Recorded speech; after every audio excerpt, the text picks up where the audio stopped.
Coming back, that from thousands of nāḍīs, mainly 72 nāḍīs were being highlighted. And of course, from 72 again came down to 10. From 10 to 3, 3 to 1. I am repeating so that it will enter in your system. And interestingly, as 10 nāḍīs are important, so also 10 vāyus.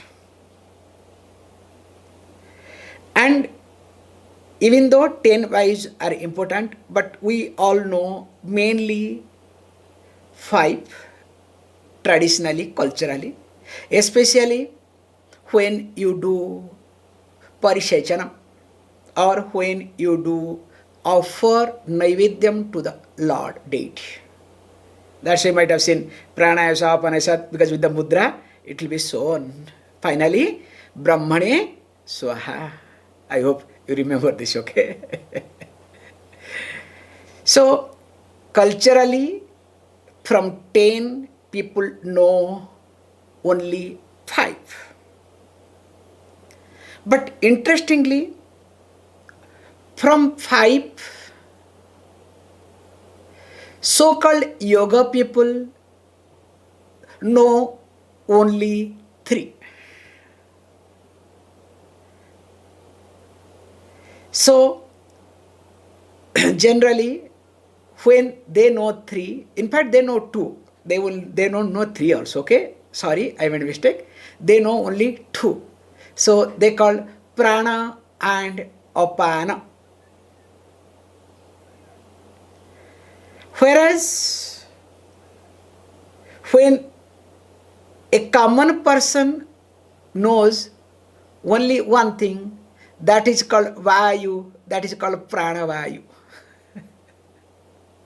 Nothing else. So from 10 to 2, 2 to 1. So that means in both way, all knows 1, okay? Don't worry. Whether it's Nadi or Vayu. Interestingly, the most important aspect of this teaching is that this Prāṇa and Apāna, they have very good relationship especially. In fact, all of them are related to each other. But this Prāṇa and Apāna, they have very good relationship. And because of which we are alive, or the jīva is in this body. In fact, as long as they fight with each other, it is exactly like wife and husband. So as long as wife and husband keep fighting, that long relationship continues. The day wife and husband stop fighting, that means what? Love is over, chapter is over. You understand? This is the truth. They should fight. But sometimes fighting becomes too much, that is the problem, okay? So when they want to, each one of them wants to prove that I am right or I am better, there the problem starts. So other one bends down or other one suppresses. Whether it's man or woman makes no difference. It's a very psychological impact, okay? Same thing also with reference to Prāṇa and Apāna. Don't ask me who is wife and who is husband, okay? Remember this. So when this Prāṇa and Apāna, as long as they keep fighting, because the job of the Prāṇa is to pull up, this is how it works, and Apāna job is to pull down. So up, down, it happens. So as long as they keep fighting, that long I am alive. But what happens if Apāna becomes stronger? Now what happens? Instead of going up fully and come down, going up and down, now slowly what happens? Now Apāna pulls down, then now little bit goes up, more down, little goes up, more down. then in the process, my energy is out. You understand the concept? So also, other way, if the prana becomes up, now apana will be little less, again up, up, up. And this is how it works. In fact, the yoga is all about allowing the prana to be stronger so that apana functions, but along with the prana, apana also is elevated. That's why the lifestyle. For example, if you are elevating your prana and you want to have the food whatever you want, will not work.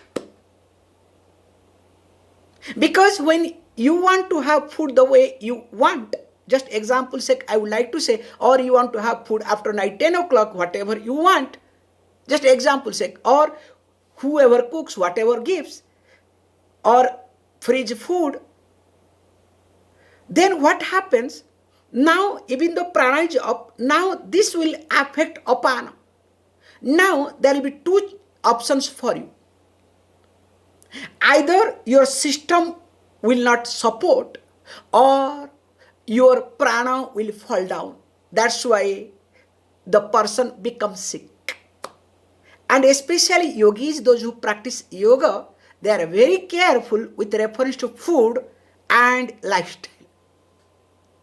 For example sake, I would like to say, generally, those who practice yoga, especially pranayama, we tell them not to eat tamarind. So tamarind is not supposed to be taken by them. Just example sake, I am giving it. But in Tamil Nadu, without tamarind, there is not, do you know Tamil Nadu, okay? So that's a tamarind, okay? Tam. So any house you go, full of tamarind, okay? Maybe that weather demands, that is another point. The climate demands, maybe that is another point. But what the truth is, when a person takes tamarind, whether you like it or not, your apāna becomes active.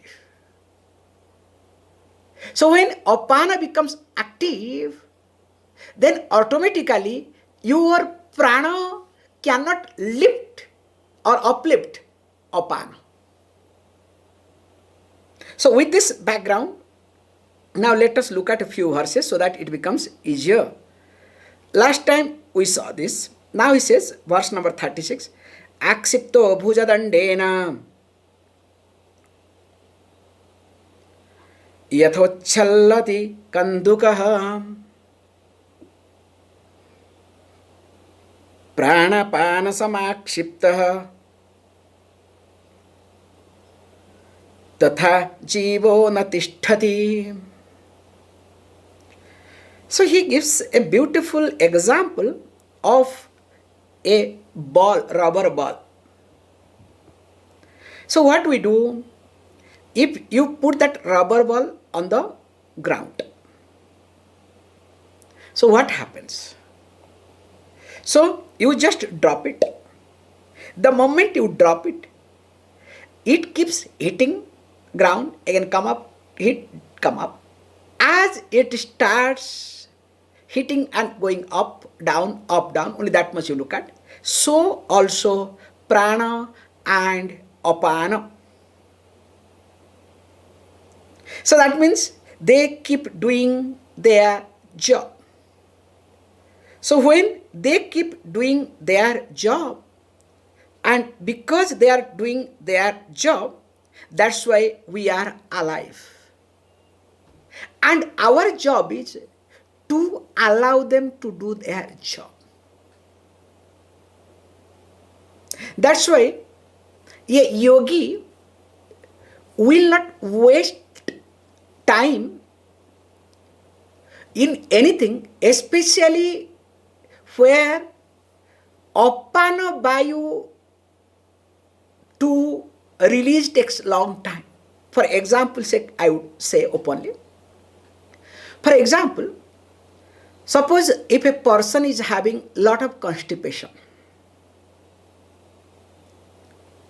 Now, we make sure that you have to take care of constipation first before doing stronger pranayama, rigorous pranayama.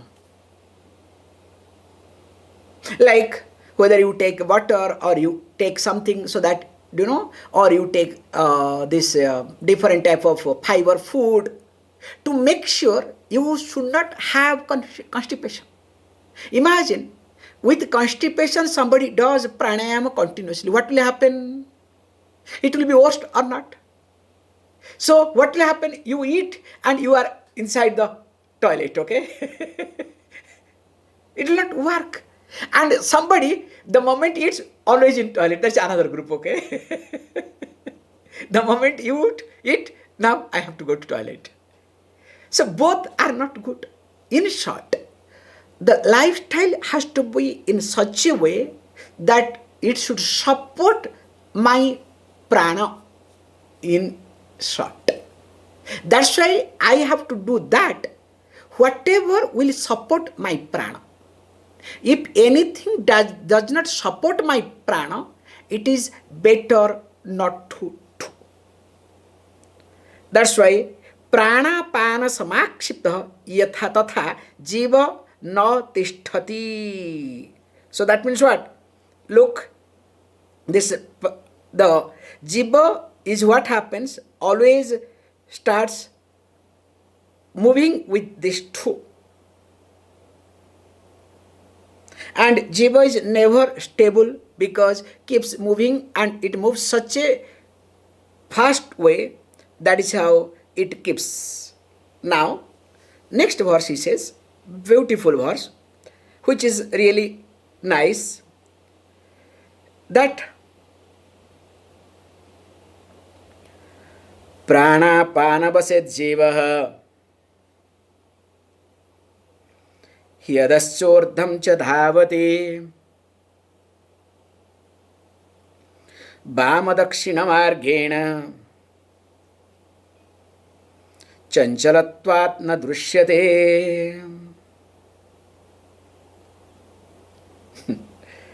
He says, look, this is the difference between Vedanta and Yoga Shastra.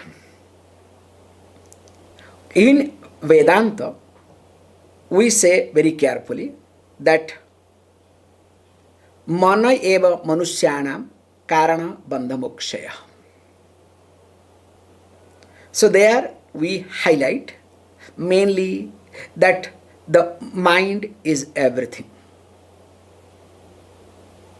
being both cause of bondage and liberation. That's why in some places, in one place it has been said, mana eva manushyanam karana bandhamokshayo bandhaya vishayasaktaha mukteihi nirvishaya smrutam iti. It's a beautiful verse. So mind being the cause of both bondage and liberation. So wherever mind is attached to the object, sense objects, that time it is bound. When mind is free from sense objects, makes no difference whether it's really object, a person or situation, okay? So when the mind is free from that, not attached to that, that time it is a free person. So this is Vedanta standpoint. Whereas here is being highlighted, Prāṇa Apāna vasaha jīvaha iti. So here jīva is under the control of Prāṇa and Apāna. This is the small difference you can see. And why and how? Of course, we will be seeing few verses that will coordinate very nicely, because it is connected to guna, we will see. Not only that, in the process, because it is under the control of Prāṇa and Apāna, that's why it keeps moving urdham and adha. So it goes up, also it comes down. And it moves so fast. And how? He takes two paths. One is Vama Marga, other one is Dakshina Marga. One is left side, other one is right side. And how does it move? Chanchalatvat. Being so fast. Na drishyate. Jivaha na drishyate iti. The jiva, individual being, is not visible. Not only it is not visible, also physically sometimes we don't understand who is this jiva, okay? And you yourself don't understand who you are. Does it happen or not? Like I remember, especially children, okay? Even if adult, but adult will be very interesting. Suppose the person is sleeping, you just wake them up. And suddenly person wakes up and sits and asks, who am I? Where am I? What am I doing? Philosophical statement, okay? But who am I? Where am I? It's not a philosophical statement, okay? There is some disillusion, okay?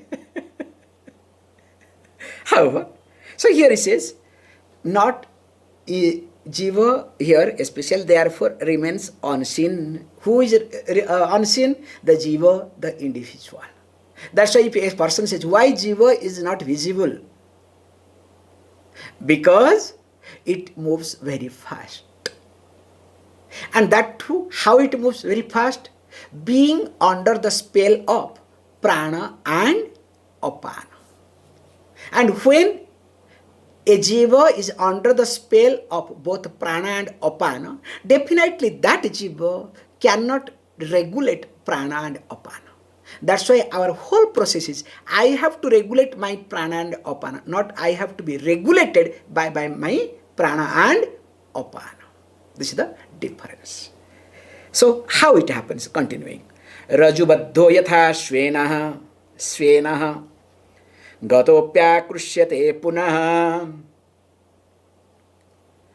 gunabadhastatha jivaha prāṇāpānena krishyate. This is a beautiful way of bringing this concept. He says, look, here when we say the jiva is bound by, entangled by, under the spell of prana and apāna, how does it? So he gives one example. So example is like hawk, a bird, who can fly very fast and very high. You can use the word seagull. Now what happens to them? Suppose it, in a second, it can really take off like anything. But its leg is tied down with a rope. What will happen? Suppose 200 meters or 100 meters of rope. Now that bird will go fast for 100 meters. After that, what will happen? Falls down. Because the bird is not free. Whatever effort bird may put, because the leg is tied down. And when the leg is tied down, definitely that bird cannot fly high. Only struggling and struggling. And here the concept is that even though bird is putting effort to go high, what is pulling down? It is the rope that is pulling down. So also jiva, the individual. Even though individual wants to do many things, wants to fly high, but unfortunately, so there is a rope. So the rope is called prana apāna. So prana and apāna always pulls down. And this prana apāna is supported by gunas. So if the prana apāna becomes rope, the thread becomes guna. Is it clear? Because a few threads together will make the rope. And interestingly, how many gunas we have? So we have 3 gunas. Sattva, Raja and Tama.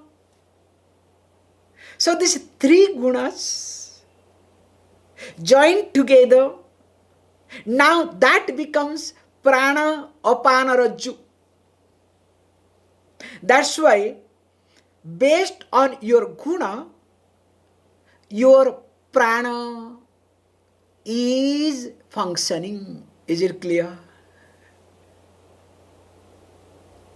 If your guna is tamas, of course prana will be tamas, don't worry, very gross. If your guna is rajas predominant, you know better. And if it is sattva predominant, also you know better. So that's why what is to be done? Very nicely, in Maitreyi Upanishad is being highlighted. Chittam eva bhi sansara tat prayatnena shodhayet yat chittam yat chittaha tanmayah bhati guhyam etat sanatanam. Finally says, chittasya hi prasadena hanti karma subhasubham prasanatmatmani stitva sukham avyayam asnute iti. Did you understand anything? Swamiji, only you are quoting something which has no value for us. Okay? He says, look, chittam eva hi samsara. So what you call as samsara, bondage, is nothing but your chitta, your memory, your mind. That's why what is to be done? He says, if this is the case, so what I need to do? I need to prayatnena tat chittam. What is to be done? Prayatnena sodhayet. May you put effort consciously to purify, to make it available for you. Because the memory, especially, is it available for you? The 1% of the mind, is memory available for you? I notice many times, many people I meet, they will not be able to recollect anything, but after sometimes when I leave, then they recollect and they call, oh, sorry, I could not recollect, now I am able to recollect. And you also must have noticed, okay? You meet somebody, you don't recollect the person's name. Then after the person leaves you, you somehow manage the show. Then not only you remember the name, you remember his father's name, details, okay? What you do? You start biting your tongue. Oh God, what is happening to me? Then finally you say, I think I am old. So you are old means what? You are not able to access your memory. You understand? Especially you are not able to access your memory whenever you want. But memory opens up by itself. So here he says very nicely, one need to spend time to purify the memory, purify the mind. Chittam shodhayet. So whole thing is nothing. When you say purification, it starts with, keeping in order whatever possible. It is like a library, huge library has been handed over to you. When a book library, huge book library has been handed over to you. Now, that is your living room. That is your bedroom. That is your puja room. That is your toilet. That is your playground. That is your everything. Now what is to be done? Can you ignore that library? Can you go away anywhere? So what is to be done? You have to first is maintain clean. You cannot dump. So cleaning has to be done on such a huge library. And the worst part is, big area is in dark, you are not able to see and you don't have courage to see either. So what you need to do? in the beginning, you need to not only clean, start looking at what are the books are there. So whether to keep it or put it in aside. So you start rearranging the library. And when you start rearranging, you discover that you are comfortable with the library.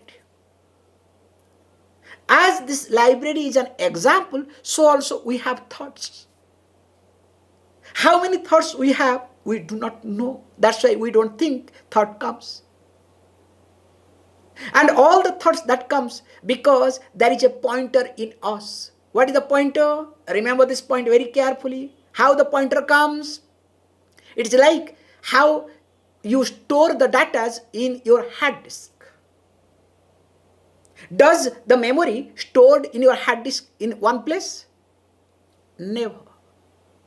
It keeps storing in different parts. But there are pointers. And if the one pointer is missing, will you be able to access that data, that file?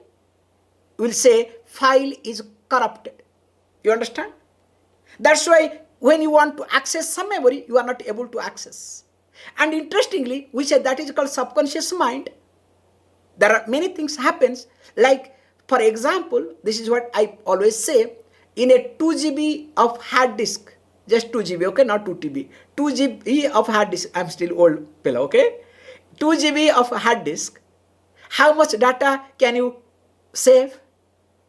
You will say, okay, maximum 1.85 something, or 1.94 nowadays, because there should be some free space. Is it so? I can tell you, in 2 GB data of hard disk, we can store more than maybe 4 or 5 GB. It is possible, not that it is impossible. How? It's very simple. You first dump all the data, whatever data you want to dump, and delete it. Quick, delete. Once you delete, everything keep deleting and again storing, then after that use special software to trace all your data back. How you will be able to do? Because there is a pointer. You understand, this is the point I would like to say. Through that pointer, you can access all the data. Hey, this is what I was doing long back, okay, not nowadays. So that's why I remember this example very well. So also, in our previous lives, we had lot of data. Forget previous life. In this life also, we had lot of data where we are not able to access, but it is deleted. That is called subconscious mind. So this subconscious mind is not able to be accessed by you. But there are softwares, there are methods, you can, nothing wrong in it. But the point is what? You need to keep them in order. This is the point to be highlighted. And this keeping your mind in order is nothing but called Chitta Shuddhi. That's why in order to keep my mind order, I also need to be in order physically. So if physically I am not in order, my rooms here and there, everything is scattered. People love in mess to be in mess, okay?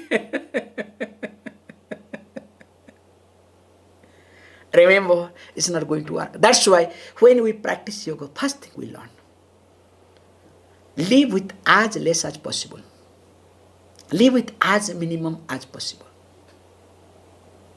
And as you start growing, you will discover things will happen, and whatever is required, it comes, goes, so that you don't become a storehouse. Except if you ask me personally, books, okay? Because that is the soft. But in due course of time, that thought should go away. That is also another. Shastra vasana is one of the dangerous vasana, we say. However, we have crossed the time. I'm sorry. Okay? More of it we will see. Okay? Please. Om Purnamadah Purnamidam Purnat Purnamudachyate Purnasya Purnamadhaya Purnameva Vashishyate. Om Shanti Shanti Shanti.